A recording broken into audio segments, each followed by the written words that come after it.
Yes, good morning friends. कैसे हो आप लोग? बढ़िया हो? कल टेस्ट है आपकी, तो आज अपन एमसीक्यूज पहले कंप्लीट कर लेते हैं। Question number 60, page number 6.9 MCQ book का।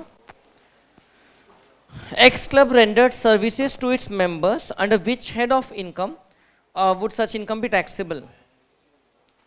क्लब ने अगर अपने मेंबर्स को सर्विसेज दिया, तो ये हम लोग ने सेक्शन 28 में पढ़ा हुआ है कि income derive by trade professional और similar organisation from specific services performed for its members is taxable as income from business और प्रोफेशन। ये आपके सेक्शन 28 में लिखा हुआ है, ठीक है, सेकंड पेज पे। चलिए आगे बताइए, 61 से 70 इस बीच में कोई क्वेश्चन है आपको? 61 से 70, 62, 64 और 63, 65, वेरी स्मार्ट, बांट लिया आपस में। और बस 62, export incentives exclude subsidy on purchase of new plant and machinery. Basically बाकी सब आप अगर सेकेंड पेज की थियरी पढ़ोगे तो उसमें एक्सपोर्ट इंसेंटिव की लिस्ट में लिखे हुए हैं, और ये थर्ड वाला एक्सपोर्ट इंसेंटिव जरूरी नहीं है। आप न्यू प्लांट एंड मशीनरी आप डोमेस्टिक सेल्स के लिए भी परचेस कर सकते हो, इसलिए सी। 63, what would be the tax treatment for this income in the nature of reimbursement. X is a lawyer, he went to Chandigarh to argue the case for a company and lived in an accommodation and used a car for traveling। ये उसका खर्चा हो गया और उसने खर्चे का reimbursement मांगा, किससे? अपने क्लाइंट से। तो it will be taxable as a perquisite during carrying on business और प्रोफेशन, ठीक है। और उसने जो खर्चा किया है उसका वो बाद में डिडक्शन ले सकता है। उसको पैसा मिल गया क्लाइंट से, दैट इज हिज इनकम, और बाद में क्या हो जाएगा? उसको उसका डिडक्शन मिल जाएगा जितना खर्चा किया उसका। समझ रहे हैं क्या? रियल में भी जो चार्टर्ड अकाउंटेंट है, मान लो सर्विसेज दे रहे हैं, तो आप बिल में आपकी फीस के अलावा बाकी 4 चीजें और चार्ज कर रहे हो, ट्रैवलिंग फीस और उसके अलावा accommodation cost, mobile phone charges etcetera etcetera. तो that does not make a difference. आपका जो टोटल बिल अमाउंट है it will be liable to tax, and then आपको पीजीबीपी हेड में डिडक्शंस अलाउ किया है, तो जो आपके एक्चुअल खर्चे होते हैं उसके बिल्स के प्रूफ के साथ में आप डिडक्शन क्लेम कर सकते हो। Then 64, which of this is not speculative transaction। देखिए speculative transaction में दो थी, एक जिसमें ultimately settlement without delivery of the goods होता है, और दूसरा जिसमें एक कंपनी है which has no business of dealing in shares but it is dealing in shares. तो ये दो कवर होती है। देखो फर्स्ट क्या लिखा हुआ है, transaction in which a contract for purchase और sale of commodity is periodically और ultimately settled otherwise than by actual delivery. तो ये स्पेक्युलेटिव ट्रांजैक्शन है। सेकेंड वाला, transactions entered into as hedging contract entered into by manufacturer और merchants in the course of their business. तो ये specifically exception में दिया हुआ है। अगर आप देखोगे आई थिंक थर्ड पेज पे आपको एक्सेप्शंस में दिया हुआ है कि हेजिंग कॉन्ट्रैक्ट जो आप अगर अपने ही मर्चेंडाइज के प्राइस फ्लक्चुएशन के लिए करते हो, तो फिर इन दैट केस मैंने आपको बताया था it is like an insurance कि प्राइस, रॉ मटेरियल का एग्जांपल दिया था पेट्रोलियम का, पेट्रोल प्रोडक्ट्स का, तो अगर प्राइस बहुत बढ़ जाता है तो भी आपका उतना नुकसान नहीं होता है, and that is allowed. Third वाला जो है सेल ऑफ परचेस और sale of shares in case of a company, तो ये भी है speculative transaction. Depreciation on machineries charged on, ये किसने पूछा? 65 किसने पूछा बेटा? कौन? मयंक? कौन सा आपने पूछा बेटा? है सीरियसली? हाँ है 72 था और 65 पूछ लिया। अच्छा आप ही बताओ मुझे, 65 का आंसर पहले आप बता दो। डिप्रिसिएशन किस पे लगता है इनकम टैक्स में? WDV पे। ऑल ऑफ द अबव भी लिखा हुआ है ऑप्शन में। मतलब is that a question to be asked? आप में कोई प्रॉब्लम नहीं है, लेकिन सीरियसली अपन इतना सारा डिप्रिसिएशन पढ़ा, WDV निकालते थे, उस पर डिप्रिसिएशन, WDV मेथड। हाँ बेटा 72। चलिए अब 71 से 80 उसके बीच में बताइए। 71 से 80, 72 Mayank, you are required to ascertain the additional depreciation on machinery. Additional depreciation किस पे मिलेगा? सिर्फ एडिशन ड्यूरिंग द ईयर पे मिलेगा, बराबर। तो एडिशन ड्यूरिंग द ईयर कितना है? 6 लाख। 6 लाख का 20%, नथिंग इज गिवन, तो अपन मानेंगे कि ये मोर देन 180 डेज वाला केस है। अच्छा अच्छा, करेक्ट। वैसे तो मतलब वैसे 6 लाख का 20% हो जाएगा, लेकिन यहां पर ब्लॉक की वैल्यू अगर 0 हो रही है, देखो कितना हो गया, 11 लैक्स माइनस 12 लाख, ब्लॉक की वैल्यू नील हो गई, तो ना आपको नॉर्मल डिप्रिसिएशन मिलेगा ना एडिशनल मिलेगा, ठीक है, nil. Just because there is no value available in the block, you cannot claim any depreciation, correct. Then 81 से 90, 81 से 90, शायद 96 के बाद में डाउट्स आना शुरू हो जाएंगे क्योंकि कई लोगों ने आगे की किया होगा। फिर 91 से 100 जम गए जिन्होंने किए। 101 से 110, 108 विराट। इसमें आपको पूछा है कि Virat runs a business of manufacturing of shoes in 2021 and 21-22 he had incurred a business loss, है ना, सेंचुरी भी नहीं मार पाया था। 2022-23 में ही earn business profit of ₹3 lakh, इस साल 3 लाख का बिजनेस प्रॉफिट हुआ और पिछले 2 सालों में लॉस हुआ। कंसिडरिंग ही मे और may not have sufficient business income to set off his earlier losses, अब ये जो इनकम है ये सफिशिएंट नहीं है, तो अब वो पहले कौन सा लॉस एडजस्ट करना चाहेगा बताइए? पहले सबसे पुराना वाला, क्योंकि उसकी एक्सपायरी डेट जल्दी आ जाएगी। तो इसमें देखिए कौन सा ऑप्शन बेस्ट है। देखिए, first adjustment for loss of 2021, then loss of 21-22 and then unabsorbed depreciation, option A correct. Unabsorbed depreciation को लास्ट प्रायोरिटी देते हैं, कारण क्या है? उसकी एक्सपायरी डेट नहीं आती है। देन 111 से 120, 112, 107, 107 पहले कर लेते हैं।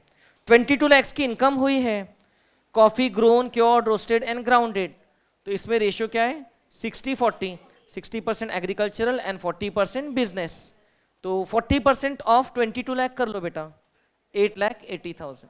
इसका आपको डायरेक्टली रेशियो दिया है ना। क्या मयंक, क्या हो रहा है आपकी संगति में? हाँ, मजाक कर रहे हो बेटा, टेंशन नहीं लेने का। और बताइए, 111 से 120 के बीच में 115, 115 और 112 और 111 नेल्सन और बस 111। क्या लिखा है? आपको पूछा है कि डिडक्शन कितना मिलेगा in respect of the commission, ठीक है, assuming that it mercantile system of accounting follow करता है। X limited credits 45,000 rupees as commission to Y limited in Indian company without deducting tax at source. अब tax deduct ही नहीं किया, ठीक है। हाँ, आगे Y limited paid its entire tax liability by way of advance tax during 22-23 and बाद में रिटर्न भी भर दिया। कल भी ऐसा ही किए थे क्या? हाँ, देखिए, एक्स लिमिटेड ने कमीशन पे किया है विदाउट डिडक्टिंग टैक्स, कल भी ऐसा ही था, फिगर थोड़े से अलग थे, शायद 50,000 था, 35 और 15 आंसर है, ऐसा कुछ था। अब आज 45,000 है, तो जिस साल आपने डिफॉल्ट किया उस साल आपको डिडक्शन 30% डिसला हो जाएगा, तो उस साल आपको मिलेगा 31,500। अब अगले साल डीम्ड कंप्लायंस हो जाता है, मतलब कि जो आपका रेसिपिएंट है उसने खुद की इनकम को कंसीडर किया है और उस पर टैक्स भरा है, तो अगले साल उसने रिटर्न कब फाइल किया? यहाँ ये जो डेट है ये गलत दी हुई है, 23-24 का रिटर्न वो 15 जुलाई 22 को कैसे फाइल कर सकता है? तो please correct that date, he can file it only in 2023-24 only, तो ये करेक्शन है यहाँ पर एक। तो देयरफॉर रिमेनिंग डिडक्शन कब मिलेगा? इन द प्रीवियस ईयर 23-24, 30%, मतलब असेसमेंट ईयर 24-25। तो correct answer is option D. Then depreciation पूछ रहे सुमित के लिए। 15 लाख की बिल्डिंग खरीदा in addition to the cost of 3 lakh of land, ठीक है, लैंड पे थोड़ी ना कोई डेप्रिसिएशन मिलता है। It was used for personal purposes until he commenced business in June 22 and then it was used for business purposes. तो अब यहां पर बिल्डिंग का केस है, तो हमको नोशनल डेप्रिसिएशन हटाना पड़ेगा और फिर एक्चुअल लेना होगा। अब 15 लाख की बिल्डिंग है, नोशनल डेप्रिसिएशन 2 साल का हटाओ, पहले साल का 10%, तो वैल्यू कितना आ गया 13,50,000। 2 साल का क्यों? क्योंकि 2021 एंड 21-22, और अगले साल का अगेन 10%, 1350 का हटाओ तो कितना बचा 12,15,000। ठीक है, 12,15,000। अब इसका 10% मिल जाना चाहिए थर्ड ईयर में, 1,21,500। समझे क्या? एक्चुअल कॉस्ट के डिमिफिकेशंस में था कि बिल्डिंग के केस में there is a concept of notional depreciation, but ऐसा कार में नहीं होता था। बिल्डिंग और non resident bringing asset from outside India, दो केस में। देन 115 डेप्रिसिएशन अलाउेबल पूछा है। Mr. X set up a manufacturing unit in Warangal. It invested 30 crores. Further, it invested 25 crores. Okay, on 1st November, out of which 5 crores was second hand. तो देखिए ये 30 crores पे अपने को क्या क्या मिल जाएगा, 15% भी मिल जाएगा और एडिशनल 20% भी मिल जाएगा।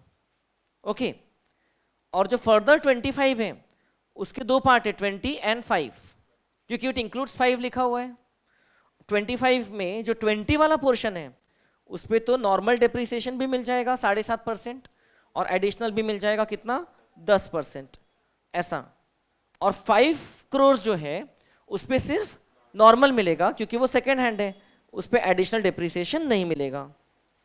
ऐसे आपको मिलना चाहिए 30 into 35% M plus 10.5 plus 20 into 17.5% M plus 5 into 7.5%, कितना आ रहा है? Option B 14.375। समझ में आ रहा है सबको? ऐसा इससे भी बड़ा वाला क्वेश्चन कल अपन ने टैकल किया था। हाँ, आगे बताइए। 121 और आखिरी तक के जो भी क्वेश्चन है आपके 133 तक, इसके अलावा 133 और 130, 131,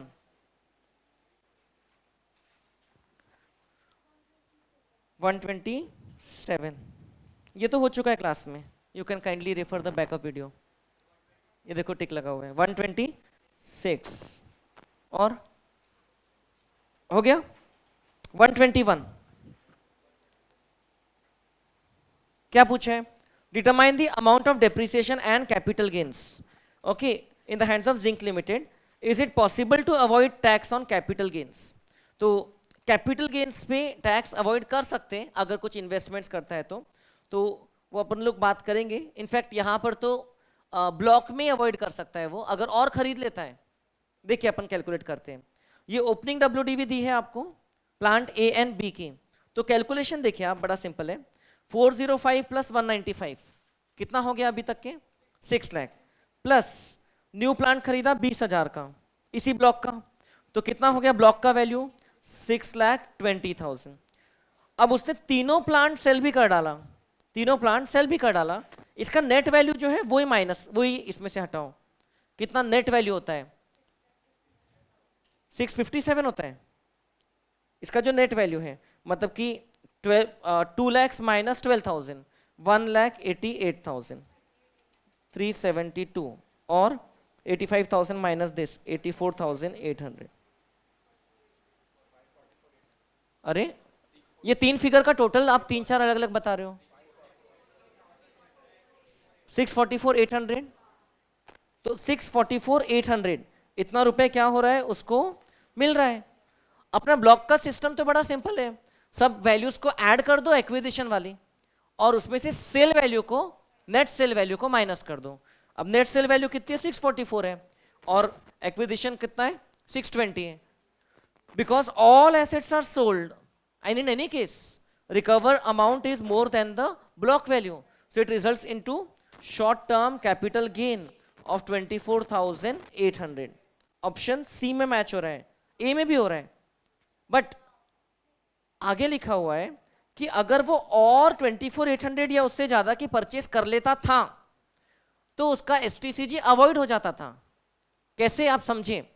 यहां पर मान लो और एक मशीन खरीद के रखता था से 30,000 रुपए की, तो ये वैल्यू में 30,000 ऐड होता था, दिस वुड हैव बिकम 650। और उसमें से इतना माइनस होता था, रिमेनिंग वैल्यू पे डेप्रिसिएशन उसको मिल जाता था. Means he could have saved himself from the tax on short term capital gain by investing in more machinery for the amount of at least 24,800. तो ऑप्शन सी इज करेक्ट. समझ रहे क्या आप?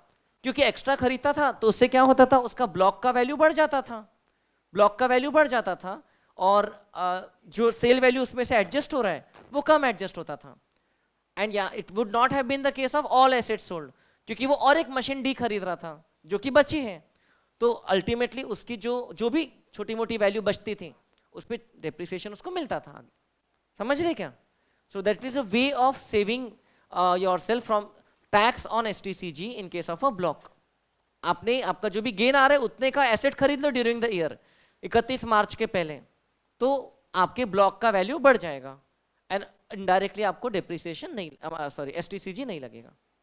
अच्छा क्वेश्चन, गुड. 124 क्या पूछा है इसमें आपको? Calculate depreciation, ignore additional depreciation. ठीक है.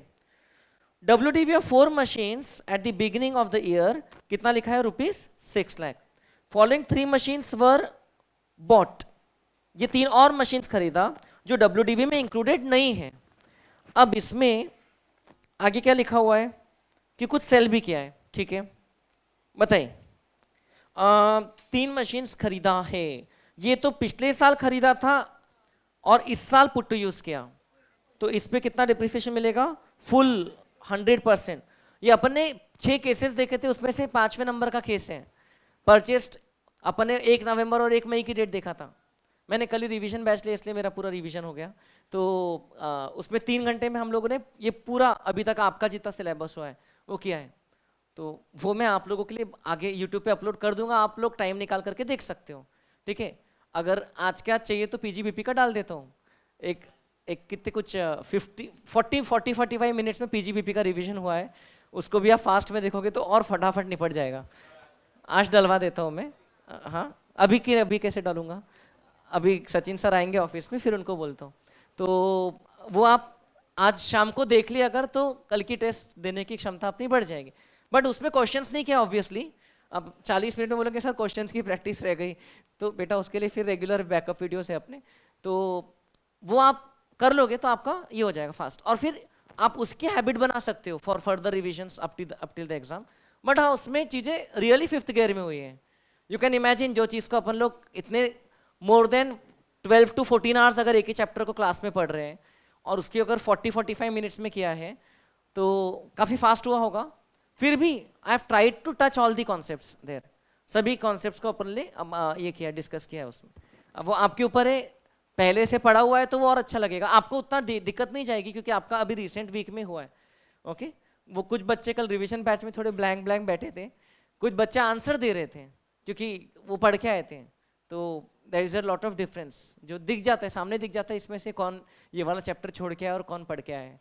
ठीक है, और कई सारे बच्चे तो ऑनलाइन प्रीफर किए थे, वो उनके लिए सही है. लेकिन I would not have preferred online, क्योंकि लॉ था, फिर टैक्स था, टोटल 5 घंटे का रिवीजन, वो भी ऑनलाइन. तो वापस से आंखों को तकलीफ देने का काम, और उसके बाद में फिर दिन भर में और पढ़ाई करना है. तो लाइफ का ऑप्शन रहता है तो वो उठा लेने का सीधा है मेरे हिसाब. Maybe I am from old school of thought. तो अब आप लोग न्यू एज के, डिजिटल एज के बच्चे हो, तो आप लोग डिजिटल में ज़्यादा कंफर्टेबल हो. तो भले ही हम लोग ने 2 साल ऑनलाइन पढ़ाया, बट अगर यही चलता रहता तो क्या पता मैं टीचिंग ही छोड़ देता था. ऑनलाइन कब तक के पढ़ाते रहेंगे. वो तो कोविड चला गया, जल्दी तो अच्छा हो गया, वरना जल्दी मतलब हो गया. अपन तो 5 साल के लिए रेडी थे कि ठीक है, मान लो 5 साल के लिए नहीं जाता, क्या करेंगे. इनिशियली तो अपने को 20 दिन का बोले थे ना, 3 हफ्ते का बोले थे, तो वो बुद्धू बनाए थे अपने को है ना. लोगों ने बैच स्टार्ट नहीं किया था, बोले कोविड लॉकडाउन हटने के बाद बैच स्टार्ट करेंगे, है ना. कई स्टूडेंट्स ने अपना अटेम्प्ट ही कैंसिल किया था. पहले जून नहीं दिया, फिर दिसंबर नहीं दिया, मतलब जून वाला तो चलो ऐसे डुबा दिया, नवंबर, फिर अगला जून नहीं दिया, फिर बोले अब कुछ नहीं हो सकता है, अब लॉकडाउन चलता रहेगा, फिर बैच में आए थे. ऐसे स्टूडेंट्स थे उस समय. खैर, ये 100% मिलेगा इस पे, भले इसको इस साल सिर्फ 3 महीने के लिए पुट टू यूज किया है, लेकिन पिछले साल खरीदा था. इस पे तो 100% मिलेगा ही मिलेगा, और लास्ट वाले पे 50% मिलेगा, क्योंकि ये इस साल खरीद के इस साल less than 180 days put to use किया है। ये आईसीआई ने क्वेश्चन बनाया है, इसलिए जो अपन ने केस पढ़ा है वो काम का है, फालतू नहीं पढ़ा है अपन ने कुछ। अब ये ओपनिंग ब्लॉक है, ओपनिंग ब्लॉक कितना था 6 लाख, उस पर भी 100% मिलना चाहिए। अब आगे आपको लिखा है कि 4 मशीन्स बेचा है जिसको less than 180 days put to use किया था, उसके अलावा ऐसा नहीं भी लिखा रहता तो कोई फर्क नहीं पड़ता है। अपन मानते हैं कि ये इसी में से रिकवरी हुई है, तो 6 लाख माइनस 4 लाख कर लेंगे 2 लाख। अब अपन कैलकुलेशन क्या करेंगे, लगाओ कैलकुलेटर में, 2 lakh into 100% plus 50,000, sorry 2 lakh into 15% plus 50,000 into 15% plus 1 lakh into 15% plus 2 lakh into 7.5%। बोलिए आ रहे क्या कुछ, कितना आ रहा है 67,500, ऐसा है। थैंक यू ICAI हैशटैग, अच्छा क्वेश्चन दिया उन्होंने। Then Mr. Shahid, a wholesale supplier of dice, provides you with the details of the following cash payments he made throughout the year. Okay, 12 June, loan repayment of 27,000 taken for business purpose from his friend Kunal. Repayment also includes interest of rupees 5,000. ठीक है, ठीक है, क्या करना है इसको, क्या तकलीफ है, कोई तकलीफ है इसको, पूछा क्या है, डिसअलाउंस कितना होगा if he opts to declare his income under 44 AD, ये तो डिस्कस किया है बेटा अपन ने, तो kindly refer backup video. Actually disallowance कुछ नहीं होगा क्योंकि 44 AD प्रिजम्पटिव टैक्स है, डिडक्शन ही नहीं लेते अपन कोई स्पेसिफिक, तो डिसअलाउंस का तो सवाल ही नहीं उठता। जो कमरे में आएगा उसको गेट आउट करेंगे ना।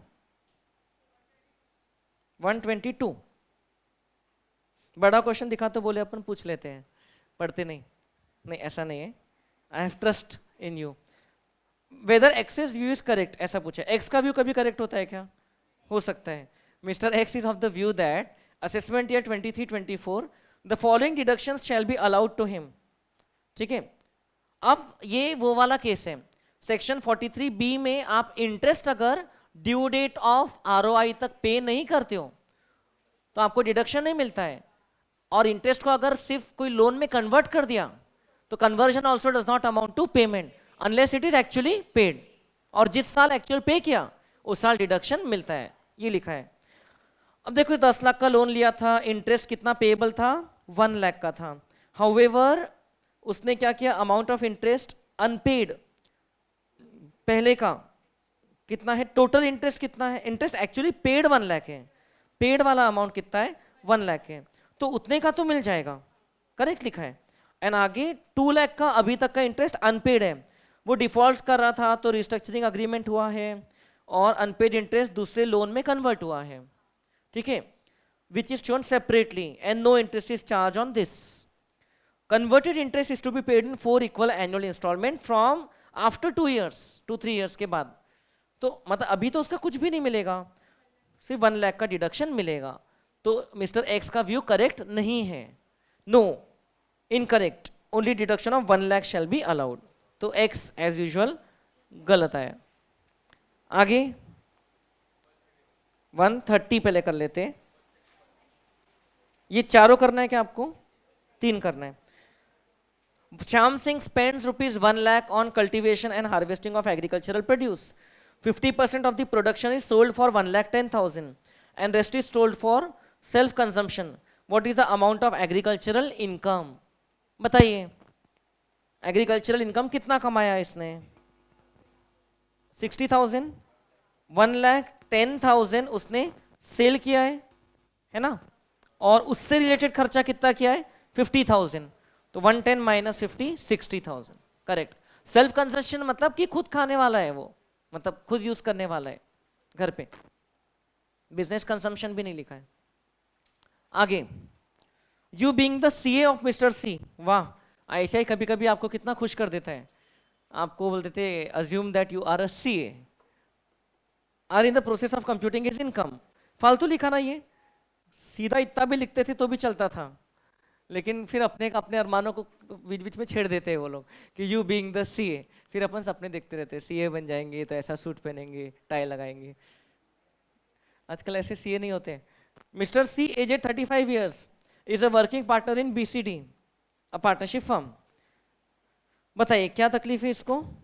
रेम्यूनरेशन पे किया है तीनों पार्टनर्स को 2 लाख रुपीस, ओके। फर्म ने इंटरेस्ट ऑन कैपिटल पे किया है 1,20,000 इन टोटो, बोले तो in totality to all the 3 partners. ये ईच है और ये टोटल है, बराबर। सेम इज विद इन 12%, अच्छी बात है, कितना समझदार है। Then firm had a loss of rupees 1,12,000 after debiting remuneration and interest on capital, and ये सब अलाउड है। तो अब देखिए 1,12,000 का लॉस था फर्म को, उसमें आप इंटरेस्ट को तो ऐड बैक मत करो क्योंकि वो जितना था उतना अलाउड है, लेकिन किस चीज को ऐड बैक करो? सैलरी को, क्योंकि वो देखो 6 लाख क्यों ऐड बैक किया? 2 लाख ईच है, तो वो पहले ऐड बैक कर दो ताकि हम बुक प्रॉफिट पे पहुंच जाए। कितना हो जाता है? 4,88,000, इससे बुक प्रॉफिट आ गया। समझ रहे क्या बेटा? 4,88,000 अगर बुक प्रॉफिट है तो सैलरी अलाउड कितनी रहेगी? 3 लाख तक 90% और ऊपर वाले पोर्शन पे 60%। कल भी ऐसा एक आइटम किया था, कितना होता है? 382,800।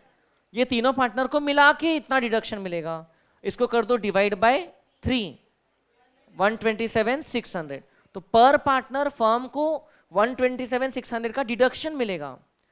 फर्म को जितना डिडक्शन मिलता है सैलरी का उतना पार्टनर के हाथ में टैक्सेबल रहता है। और सिर्फ रेम्यूनरेशन का ही पूछा है, इंटरेस्ट का पूछा नहीं है। बोलो समझा क्या आपको कुछ? बुक प्रॉफिट पे पहुंचे just by reversing the salary. Interest को रिवर्स नहीं किया क्योंकि वो जितना अलाउड था उतना ऑलरेडी डिडक्टेड है। बुक प्रॉफिट के परसेंटेज के हिसाब से डिडक्शन मिलता है, एक्चुअल सैलरी इस फिगर से ज्यादा है तो डिडक्शन शैल बी रिस्ट्रिक्टेड, तो मिल जाएगा deduction of 127,600। Happy happy? Then 132 में भी किसी को तकलीफ है 132 क्या लिखा है? Compute the amount of interest that shall be allowed while calculating business income assuming that the interest is authorised. के इज अ वर्किंग पार्टनर, हाँ, on behalf of HUF, okay. वो एचयूएफ के बिहाफ पे पार्टनर है और HUF ने कितना capital डाला है? 3 लाख, ठीक है। अपार्ट फ्रॉम दिस के ने खुद की कैपेसिटी में भी लोन दिया है। अच्छा, फर्म में पार्टनर एचयूएफ है कि के है? एचयूएफ है, के तो सिर्फ साइन कर रहे हैं। समझ रहे क्या? ऐसा अपन ने डिस्कस किया था। अच्छा एग्जांपल मिल गया। Firm pays interest as per market rate of 15% per annum on capital as well as loan. Compute the interest that shall be allowed to the firm. देखिए एचयूएफ के लोन पे सिर्फ 12% तक के अलाउड रहेगा और पार्टनर के लोन पे 15% पूरा अलाउड रहेगा, ठीक है। बाकी कैपिटल और लोन दोनों पे रहता है रिस्ट्रिक्शन, लेकिन ये क्योंकि के का इंडिविजुअल कैपेसिटी में लोन था उस पर रिस्ट्रिक्शन नहीं रहेगा क्योंकि पार्टनर कौन है? एचयूएफ है। तो निकाल लो 50,000 का 15% 7,500 प्लस 3 लाख का 12% 36,000 आ रहा है क्या? 43,500 ऐसा है। एंड ये इसमें आपको वर्किंग नोट वगैरह नहीं दिखाना है एग्जाम में, आपको सीधा ओएमआर शीट में इसका आंसर फिल करना है। So the faster you do it the better. मतलब आपको टैक्स दोनों तरीके से करते आना चाहिए, टैक्स इवन लॉ, बाकी के जो थियरी ऑडिट वगैरह भी, जिसमें डिस्क्रिप्टिव भी आ गया तो कर लेंगे भाई नोट्स वगैरह लिख के। और अगर ऐसा आया तो क्या चाहते हैं वहां से पढ़ते हुए फटाफट फिगर्स कैलकुलेटर में किए, आंसर टिक किए। क्योंकि एमसीक्यूज में ना sometimes it will have their will be a tendency of taking up lot more time. जो अभी ये फाउंडेशन लेवल के एमसीक्यूज जैसा नहीं है, वहां पर तो इकोनॉमिक्स तो बहुत इजी लगता था आप लोगों को, यहाँ पे वैसा नहीं है। यहाँ पर it sometimes it's very tricky, ध्यान देना है वर्डिंग्स पे। और आपने देखा सिर्फ आईसीआई की अगर डिस्कस करोगे 97 से लेकर 133 तो भी आप देखोगे कि एकदम बेसिक नहीं है, एकदम ऊपर ऊपर से नहीं है, है ना। आपको थोड़ा सा डेप्थ में जाना पड़ता है सिर्फ आईसीआई के। और पहले वाले तो नो डाउट है ही क्योंकि वो बहुत फुर्सत से बनाए हुए हैं मैंने, है ना। अब उसके बाद में फिर सिर्फ उसको मैं हर साल मॉडिफाई कर लेता हूँ एज पर द अमेंडमेंट और एज पर द ईयर, तो इसलिए वो एक आधा मिस्टेक रह जाता है, जैसे वो एक ईयर का मिस्टेक रह गया। Next, mister Kumar engaged in wholesale business of clothes and speculative business. क्या पूछा है? 68,000 डेटर से मिला, कितना अमाउंट टैक्सेबल रहेगा? ये बैड डेट्स रिकवरी वाला केस दिख रहा है ना। क्या तकलीफ है इनको? Discontinued the operations on 19th October, 30th September. Cloth business loss up to 19th October was 8,000. Speculative business loss was rupees 40,000. इतना लॉस था. Out of total bad debts of rupees 1 lakh that were claimed in respect of cloth business, 60,000 was allowed.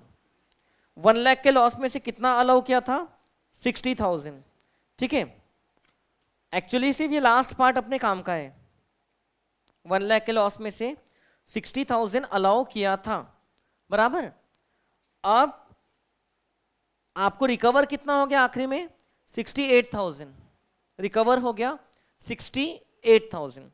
अब देखिए आप, आपके debtor account में 1 लाख था, उसमें से 60,000 एक्चुअली राइट ऑफ हुआ ऐसा मानेंगे, तो कितना बैलेंस बचा? 40,000. अब 40,000 तो मिलना ही चाहिए था, लेकिन आपको टोटल कितना मिला? 68,000. तो आपको एक्सेस कितना मिल गया? 28,000. तो extra amount that should be taxable is 28. 133 का बी दिया है क्या? 20 दिया है. अच्छा, फिर ये 8,000 का लॉस उसमें एडजस्ट हो जाएगा. 28,000 वो लॉस का फिर यूज होता है. 28,000 अपना टैक्सेबल अमाउंट आया, bad debt recovered under section 41(4), इसमें से अपन एडजस्ट कर लेंगे लॉस. अब लॉस स्पेक्युलेटिव बिजनेस का एडजस्ट नहीं कर सकते अगेंस्ट नॉर्मल बिजनेस इनकम, है ना, इसलिए वो जो इंफॉर्मेशन है उसको स्किप करना है. तो final net answer will be, क्योंकि आपको पूछा है कि how much will be the amount taxable, 28,000 is deemed income minus brought forward loss of 8,000. तो फाइनल आंसर इज 20,000. वापस बता रहा हूं, 1 लाख का टोटल डेटर का बैलेंस था, उसमें से 60,000 राइट ऑफ हुआ, उतना अलाउ हुआ, भले अपन ने क्लेम पूरा किया था. अब बैलेंस कितना है? 40,000. 40 के अगेंस्ट में 68 की रिकवरी हो गई, तो एक्स्ट्रा रिकवरी कितनी हो गई? 28. दैट इज द इनकम, और उसमें से लॉस एडजस्ट हो गया. ऐसा आंसर है. गॉट इट बेटा? ऐसा है. अब आपको आज भी अगर कोई आता है क्वेरी करते करते, अगर आज आप कर रहे हो कल की पढ़ाई, तो you can ask me. Okay. PGBP का कुछ 40-45 मिनट्स का है, और जो हाउस प्रॉपर्टी वो भी, उस पर भी टेस्ट है कल. उसका वीडियो तो और भी छोटा सा है, 15 मिनट के ऊपर का नहीं है, शायद 15 मिनट का होगा, 15-17 मिनट का. तो वो भी है, वो भी काफ़ी फास्ट हो जाएगा. उसमें भी केसेस वगैरह डिस्कस किया है मैंने. आप ही के बैच के जो लेटेस्ट नोट्स थे वही लेकर के किया है, क्योंकि मई 23 और नवंबर 23 में सेम सिलेबस रहता है. हार्डली कुछ नोटिफिकेशंस और सर्कुलर के एक्स्ट्रा चेंजेस रहते हैं जो आपको एप्लीकेबल रहेंगे. सो वो तो वैसे भी आपको अलग से मैं बाद में प्रोवाइड करूंगा. So you can go through those revision videos if you want today. So चले. यस.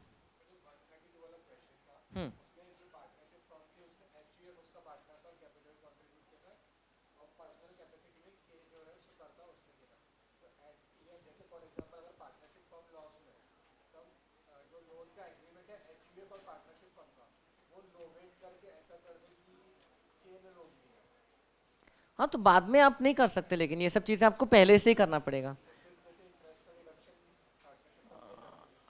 देखिए, इंटरेस्ट का डिडक्शन वैसे भी लॉस से रिलेटेड नहीं है. इंटरेस्ट का deduction is related to partnership deed. Partnership deed में अगर लिखा है कि 12% तक के मिलेगा तो मिल जाएगा. Then does not matter whether there is a loss और प्रॉफिट.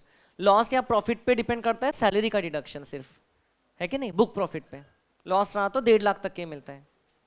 ऐसा है बेटा. तो अभी अकाउंट्स वाला कॉन्सेप्ट लगा रहे हैं आप कि लॉस रहा तो इंटरेस्ट ऑन कैपिटल नहीं मिलता है, अप्रोप्रिएशन, वो यहाँ नहीं लगता है. यहाँ लॉस रहा तो भी वो डिडक्शन मिल सकता है अप टू 12% पर एनम. सो अच्छा है, काफ़ी बड़ा ये इसका टैकल किया अपन लोगों ने. और फिर कैपिटल गेन्स में 100 से कम ही है. यस.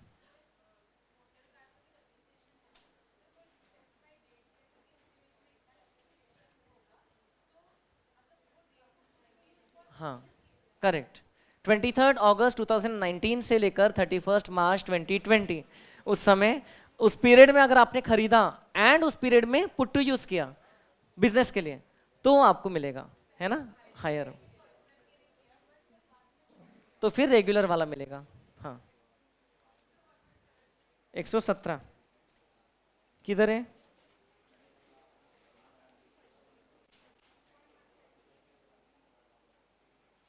यस.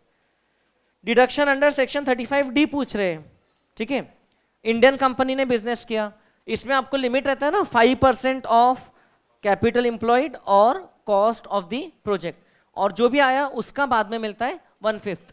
तो देख लो 35 लाख का खर्चा किया है इसने, cost of the project 5 crore है, और आपका कैपिटल एम्प्लॉयड कितना है?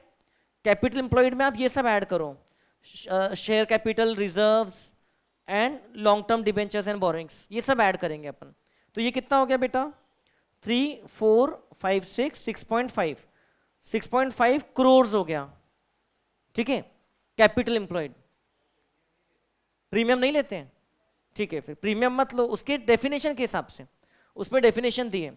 तो फिर अब आप कंपेयर करोगे 5 करोड़ विथ 6 करोड़, उसके डेफिनेशन में अगर लिखा है कि premium is not a part of capital employed, वहां डेफिनेशन लिखी है, तो बाकी के 6 करोड़, अब 6 करोड़ हायर है तो 6 करोड़ का 5% तक के खर्चा अलाउड रहेगा, मतलब 30 लाख। आपका एक्चुअल खर्चा ज्यादा है तो वो अलाउड नहीं रहेगा, 30 लाख का 1/5 आपको मिलेगा, बोले तो 6 लाख, ऐसा, ठीक है। चलिए।